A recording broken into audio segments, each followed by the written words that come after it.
Hello, everybody, and welcome to another episode of Reality Roundtable. This is your host, Jonathan Brown, and on today's episode, I will be recapping my trip down to Revolt World, formerly known as Revolt Summit, and I will also be telling you some pros and cons from this year's event compared to last year's event, and also some of the stuff that I took away from this year's event.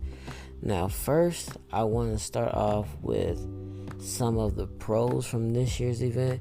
I feel like during this year's event, I think they gave more things that you could do to interact with people and be able to network with people. One of my favorite things that they would provide for us this year was the video game room, where we were able to play video games with people from all over. And while we were able to do that, we were able to talk during the video game playing process, and that was one genuine way that I was able to build a connection with somebody who was there, and hopefully I'll be able to interview that person sometime down the line. Another pro from this event was the whole Love Lounge thing that they had, and they had that because they wanted to promote P. Diddy's new album.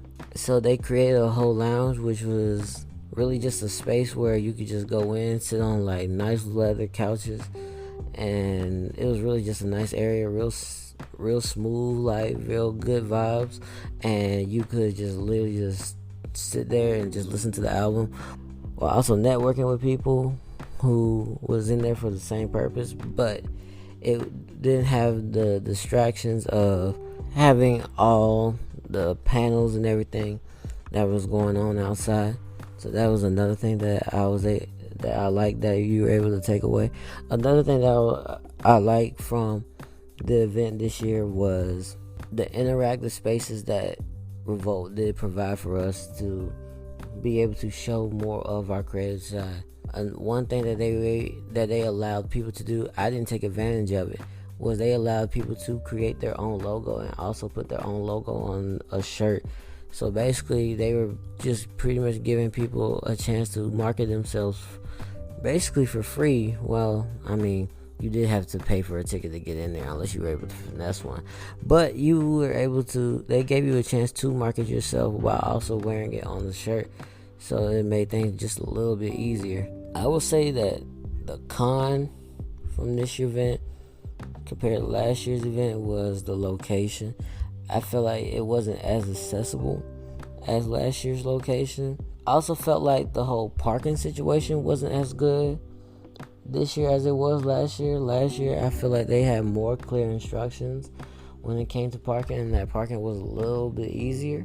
And also, I also felt like that the food choices that were given to us last year was better than what we had this year when it came to food. And those were really the pros and the cons compared from this year to last year. But I will say that one of the biggest takeaways that I'll tell you about some of the differences that took place with me from this year to last year. Last year when I went, I was kind of, I was a little, I wouldn't say starstruck, but I would say that I did see a good bit of celebrities, and that I did take a lot of pictures. And last year I was more focused on seeing what kind of panels celebrities were on and what they were in there talking about, trying to see if I could get game from them and see what I was able to take from them and try to apply to my life. But I felt like this year during Revolt, I didn't really concern myself with the panels. Actually, this year I didn't really attend one panel this year. This year, my main goal was really just to network and try to get my podcast out there into as many markets as possible. Because last year, I felt like I had that opportunity as well, but I didn't take advantage of it because last year I wasn't putting out episodes consistently, and I didn't really feel comfortable putting my podcast out there knowing that it had been so long since I had put an episode out. But this year when I went, I made sure that I did market my podcast, and one of the things that I did that helped me do that was, before I went to the event, I created a QR code so that way I didn't have to go to my social media page and click on the link for people. I didn't have to give them my social media page for them to go find the link for it. I made it very, very easy for them. I just pull up the QR code, they scan it, and then my podcast was right then and there. Another thing that I did this year that I didn't do last year, while I was promoting my podcast, I did a way better job at networking. And really, like I said earlier, it was the main point of me going down there. I really wanted to get back to interviewing people for the podcast. Even though I do like doing the solo episodes, I like interviewing people more because I feel like I'm able to ask questions, and I'm able to expand on like the knowledge that I know about those people, and I'm also able to present those people to people who may not have heard of them, or people who may just be looking for something new and fresh to either listen to or to learn from. And I feel like that's my favorite part about this podcast, like literally just talking to people who are doing something dope and just putting it out there for the world to see, because at the end of the day, I really do want this podcast not only to help people, but I also want to have this podcast, I want people to be able to expand their horizon with this whole podcast thing. And if you have noticed that with this podcast, like my first couple episodes were about dating and stuff like that, but I had made the decision that I really don't want to talk about that no more, because there are so many podcasts out here talking about dating and relationships, and in my opinion, I just don't feel like they go anywhere. And I feel like that market is just a little saturated. Yeah, I could do it and probably put my own spin into it, and it would probably get like sensational click or views. But at the end of the day, like I said in the last episode, I'm out here trying to create a catalog. I'm not out here trying to create clickbait. And I want my podcast to actually mean something, so that when I do go back and listen to it years down the line, I may be able to learn something, or I may be able to find my way back on track because of something that I had did, and I'm actually putting out something meaningful that people can actually apply to their life, and not just really just clickbait garbage that I see a lot of podcasts doing out here nowadays. And I just don't want the negative energy surrounded with this.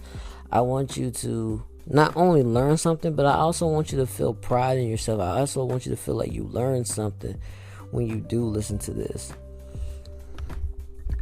And not only did I want to go down there to expand the podcast, I also wanted to see what other people from all over the world had to offer.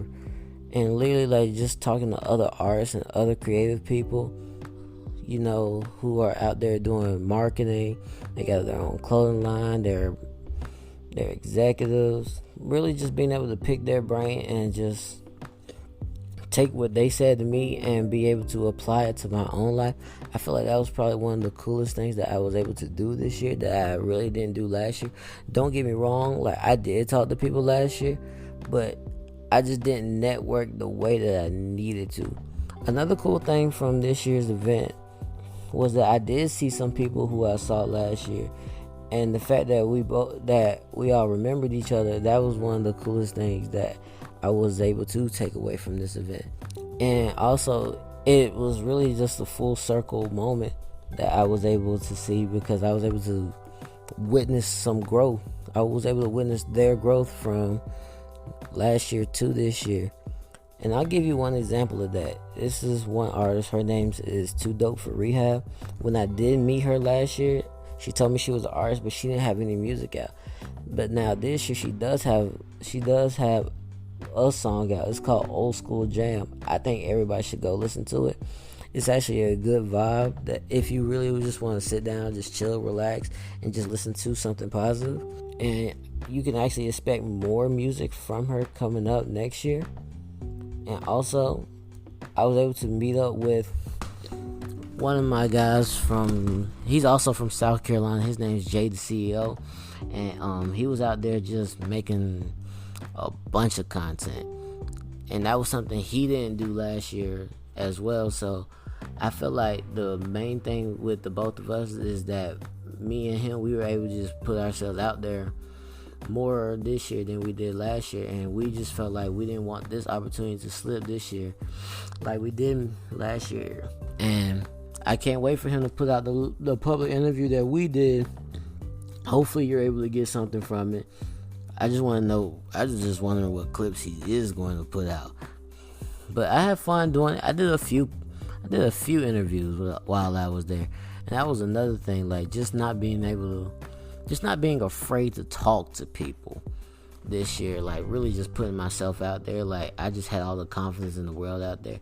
I didn't mind talking about the podcast, talking about what the podcast was about, literally just plugging myself. And I felt a sense of pride when I did do that this year. Also, I'm going to backtrack real quick. Another positive thing about this year's event from last year's event is that this year's event was a 3-day event instead of being a 2-day event last year. So I felt like with it being a 3-day event, it did give people more of a chance to network and to put themselves out there. I will tell you an interesting fact.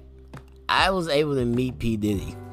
I did not expect to meet him. I'm not gonna lie, I was a little starstruck when I saw him. I was coming out of the Love Lounge and he was coming the way that I was coming out, and we just ended up dapping up. I didn't really get to talk to him, but I felt like that was just a real cool random moment that I'm able to tell people. I just hate that I wasn't able to get a picture with him. I was kind of too starstruck to get my camera out and ask for a picture, but you know, you win some, you lose some.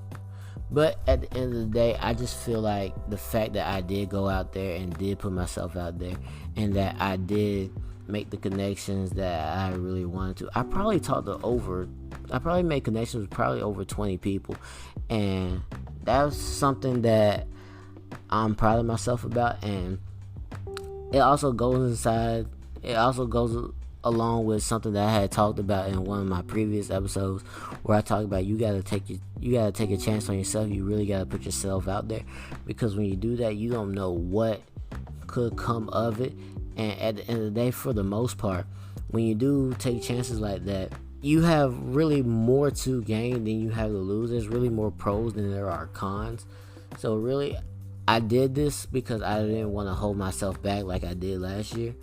And I really just wanted to get my podcast out in other markets around the world.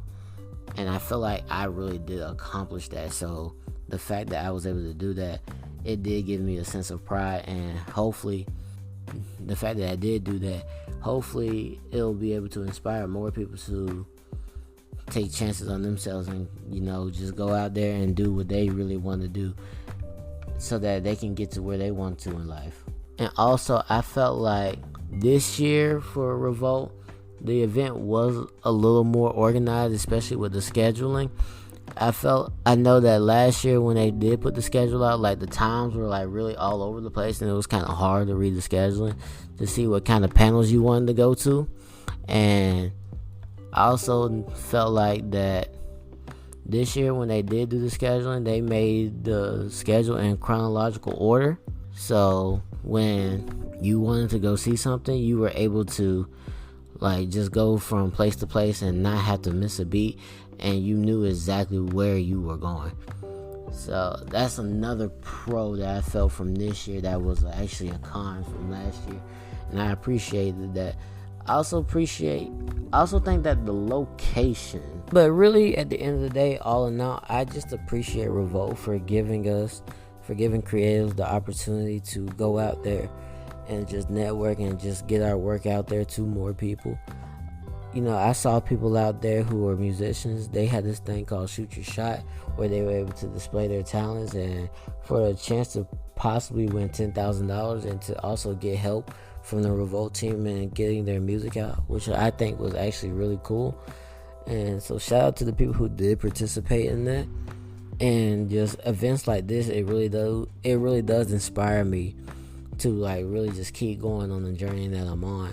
And that's why I feel like events like this are really important, because when it comes to people like me, we need things like this so that our inspiration can keep going, and so that we are able to put out this kind of content so that people can hear our message. And at the end of the day, like, that's really all I'm trying to do, man. I'm just really just trying to get a positive message out there. While also trying to grow not only like podcast wise, but really just also trying to just grow as a person. I'm trying to learn more each and every day. That is it for this episode of the Reality Roundtable. I'm your host, Jonathan Brown. I appreciate you for taking the time out of your day for listening. Please subscribe, follow, like, and share this podcast with people who you think may be able to benefit from it. Also share it to people who are close to you. Also really just share it to everybody, man. This podcast is really for everybody who may need some help in any area or just want to have something good to listen to. Once again, I'm your host, Jonathan Brown. I thank you for listening, and we'll have another episode out next week. Appreciate it.